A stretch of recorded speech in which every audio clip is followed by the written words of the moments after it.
Luego de que se detectara la explosión en la zona donde se perdió contacto con el submarino Ara San Juan, se procedió a reforzar la búsqueda de la nave en las proximidades de aquella área del Atlántico Sur. Con ese objetivo, se enviaban al lugar 6 buques destinados a realizar un barrido de fondo, que contaron con el apoyo de 3 aeronaves, 3 destructores y una corbeta. Rastrillaron el sector periférico. Casi obsesivamente queremos encontrar el submarino. Hace mucho tiempo que lo estamos buscando y lo buscaremos el tiempo que sea necesario. Nuestro país contó con asistencia extranjera en el operativo de búsqueda del submarino. La misma estuvo a cargo de la Oficina Internacional de Escape y Rescate de Submarinos, ISMERLO. Se trata de la Organización de Intercambio de Información de Países con Submarinos, que se encarga de enviar asistencia cuando uno de los miembros lanza una alarma. A pesar del enorme despliegue puesto en juego, pasaron 366 días hasta que finalmente los restos del Ara San Juan fueron localizados a 907 metros de profundidad, a más de 500 kilómetros de la costa de Comodoro Rivadavia, en Chubut. El hallazgo del submarino se produjo tras la inspección realizada por un buque de la empresa estadounidense Ocean Infinity. Se tiene que hacer justicia. No me va a servir una placa que diga los héroes del San Juan. No volvieron y no van a volver nunca más. Y no sé si van a volver sus cuerpos, y es lo que más me duele porque no le voy a poder llevar una flor. Ante una intensa búsqueda que mantuvo en vilo a la opinión pública, ¿qué falló en el operativo? ¿Cómo se puede perder a un submarino por un año?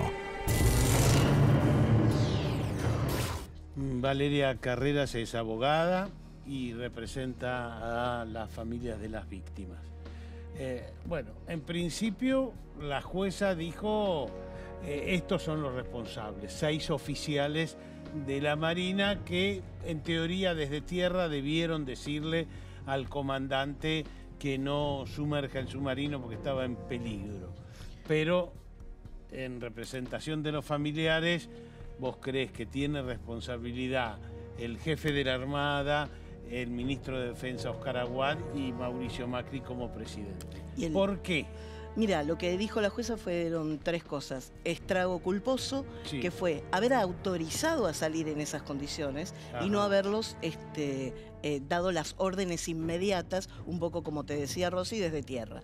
Pero desde esta querella, fíjate que el fiscal no imputó en aquel momento, nosotros imputamos el 25 de octubre de aquel 2019 a 12 personas, el presidente, entonces ministro Aguad. ¿Por qué un presidente va a estar enterado de que un submarino tiene dificultades?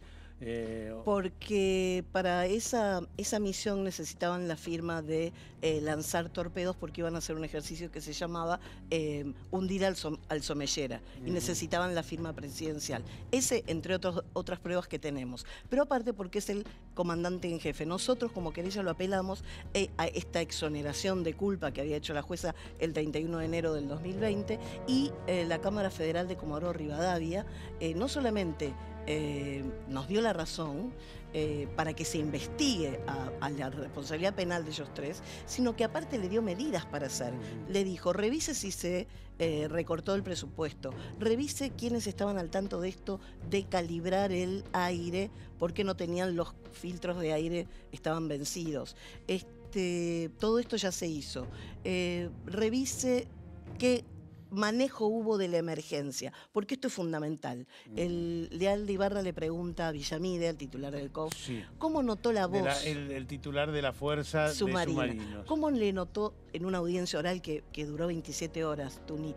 ¿Cómo le notó la voz al comandante? Y por primera vez dijo preocupado. Si una persona te dice preocupado, ellos que son tan medidos y aparte han ocultado tanto, evidentemente todas estas llamadas desde el día antes hasta las 7:20 de la mañana del otro día, durante la madrugada, fueron de emergencia. Fíjate que hay una pregunta clave. Le dice desde el submarino, ¿dónde está la flota de mar? ¿Sí? Que era la flota de superficie, los otros barcos de la Armada. la pregunta de la querella, de la jueza, del fiscal, de todos era, ¿por qué preguntaban eso desde el submarino? Para tener un mapa mental. Mentira. Era para saber cuánto iban a tardar en irlos a buscar.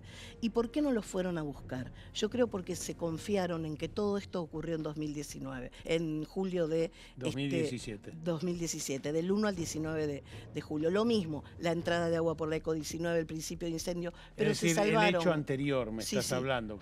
Todo esto fue una crónica de una muerte anunciada, todo esto ocurrió. Dijeron, si pudieron arreglarlo aquella vez, esta vez dale, arreglalo y venite a Mar del Plata. Pero había algo muy diferente. Las condiciones climáticas en aquel julio era un mar de aceite, completamente calmo. Y acá era un marocho que te sacudía, pensá que el submarino es una botella, no tenía manera. No hubo un rescate tampoco, porque si vos rescatás al personal de un submarino, tenés que mandar el submarino a pique. Y ellos no querían perder el último submarino en funciones. Entiendo. Pero, digamos, no se hubiera solucionado evitando bajar, digamos, evitando sumergir el submarino. Insisto mucho, ¿qué responsabilidad puede tener un presidente, un ministro de Defensa que está lejos de esas decisiones? Mirá, la primera responsabilidad es haberlo mandado en esas condiciones. Hay un testimonio, que voy a decir el nombre, un ex comandante del Ara San Juan, Barrio Nuevo, que dijo, en esas condiciones que leí que fue, a ese lugar y a esa profundidad, solamente lo hicimos en Malvinas porque estábamos en guerra, íbamos como podíamos, que de hecho los submarinos anduvieron muy mal, pobres, no les andaba nada, pero estábamos en paz. ¿Por qué hubo que exponerlos a este riesgo? Es decir, no debieron haberlo autorizado, debieron haberlo arreglado, Tuni. Esa es la responsabilidad de la presidencia. ¿Por qué manda el juez Leal de Ibarra a la jueza a decir, y probá?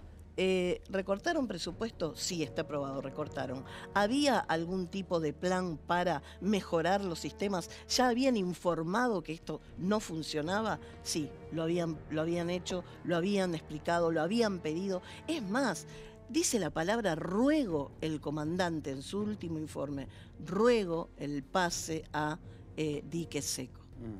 Es decir, hubo todo tipo de alertas, sobre todo la navegación anterior. Mirá, en la navegación anterior tuvieron el mismo principio de incendio, tuvieron la presencia de un rumor sonar de un submarino nuclear cerca, tuvieron un buque pesquero de otra nacionalidad que los quiere embestir cuando se da cuenta que lo están fotografiando y patrullando. Tuvo que hacer navegación en evasiva en julio del 2017.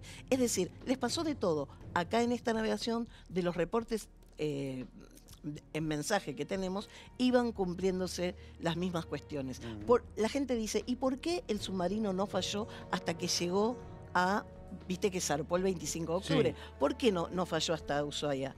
Porque iba sobre la costa, ¿sí?, con una profundidad menor a 100 metros, porque iba acompañado de toda la flota de superficie. Si pasaba algo, lo arreglaban, y de hecho tuvieron que quedarse 2 días de más en Ushuaia. ¿Para qué? Para repararlo. Lo repararon y zarparon. Entiendo. Y esa vez fue la última vez. Y en la búsqueda hubo responsabilidades penales. Mira, la búsqueda se empezó tarde, la búsqueda se empezó a raíz de un llamado de Estados Unidos, que la tenemos probada, no es que te estoy diciendo algo que no. ¿Qué significa a raíz de una llamada de Estados Unidos? Estados Unidos, Michael Rayburn avisó que hubo una explosión. Llamó y dijo, esto es gravísimo, lancen el SAR, así iban. Esto fue el 17, 2 días después, el 17 de noviembre del 2017, a las 6:45 de la tarde, llamado a Aguad directo. Aguad estaba en un avión yendo a Mar del Plata a ver qué pasaba. Después había otra cuestión que fue cómo se manejó la información a la ciudadanía y cómo se manejó la información a las familias. A las familias se les ocultó hasta que se hizo público, gracias a los medios se les dijo lo que pasaba. Y aún así no les dijeron todos. Vos pensá, uno no sabe de submarinos, evidentemente, pero si a vos te dicen, un avión no aparece y no se comunica, vos sabés que la gran posibilidad es que se haya estrellado. Un submarino es lo mismo, pero sin embargo estiraban esto con los partes diarios que nos daban todos los días, con que tenían víveres. De hecho, les informan el 23 de noviembre, unos días después, una semana después de esta explosión detectada, y sin embargo les dicen, bueno, esperen, no se pongan mal, no sabemos si es del submarino. Hay que decir, tiene 4 patas, ladra, es un perro. Y sin embargo lo estiraron. Pensá algo. ¿Cómo se portaron en la búsqueda? Ellos de 2 días después ya tenían claro que era una explosión y tenían sin claro embargo, que no había 6, nadie 7 vivo. días después todavía no. Y lo estiraron. No habían blanqueado. La esperanza de vida se las estiraron hasta el 30 de noviembre. 2 semanas. Sí, cuando les dicen. De hecho, están los archivos, tienen víveres para 7 días, vamos a seguir buscando hasta que se corta el SAR, la búsqueda internacional con vida, porque las naciones extranjeras dijeron, no, mirá, no hay posibilidad alguna, no hay posibilidad alguna. Y después hay mucha maldad, mucho maltrato, la mentira es maltrato. Si yo te digo que pongo un parapsicólogo a bordo de una corbeta de la Armada a buscar, Sí, no. y entonces en una carta náutica el parapsicólogo decía, acá siento que está. ¿Es creíble? No. Así los entretuvieron durante 1 mes y medio los familiares, buscando de esa manera. Y después el acuerdo con la empresa privada para buscar tardó demasiado, ¿o no? Bueno, en eso tengo que hacerme cargo que la querella a mi cargo fue la, entre comillas, culpable de esa espera, porque la primera empresa fue impugnada por nosotros. No tenía las condiciones, no tenía los papeles. Lo logré probar en una causa penal, no solamente en una carta documento, algo administrativo. Es decir, si nosotros miramos cómo fue el manejo de esto tremendo que pasó con los 44 tripulantes y el submarino, del macrismo, porque pasó en ese gobierno, no es política, Tuni. ¿Cuándo ocurrió? Cuando gobernaba Macri. ¿Quién es responsable? ¿Quién era el jefe de las fuerzas? ¿Se entiende que esto no es política? Se hizo mal. ¿Qué están reclamando en este momento, Valeria? Ahora, si me permitís, querría reclamarle al Consejo de la Magistratura que no le tome el pelo a la justicia, que no le tome el pelo a los familiares, porque no manda el equipo para hacer la pericia de imágenes. Hemos logrado detectar irregularidades en las imágenes del hallazgo y los peritos piden, bueno, tráiganos tantos discos y tales placas de computación que soporten tantas imágenes para detectar qué cosas cortaron y qué cosas se editaron. Y el Consejo de la Magistratura les mandó un fitito. Hoy en día todavía tenés dudas sobre si lo que pasó es que entró agua, hubo un cortocircuito, incendio y explosión, o eso está claro. No tengo ninguna duda que eso fue lo que pasó. Ajá. Y sé por qué pasó. Pasó porque no tenían el aire puro para respirar ellos, lo tenían lleno de su propio monóxido de carbono, y es lo que te explicaba el otro invitado, ¿no? Que había que compensar un poco. Sí. No había filtros que se llaman canister soda, estaban vencidos, y esto lo explicó Marcos Peña en el Congreso. Entiendo. El 97% de filtros vencidos. Entonces vuelvo a algo, no es un tema político. Dijo D'Andrés hace 4 meses ante la jueza de Caleta Olivia, todo lo del submarino se resolvía de a 3. Jefe de gabinete Marcos Peña, ex ministro Aguad y Mauricio Macri. Gracias, Valeria. A ustedes por ocuparse y no olvidarse. Valeria Carreras. Enseguida venimos con las conclusiones.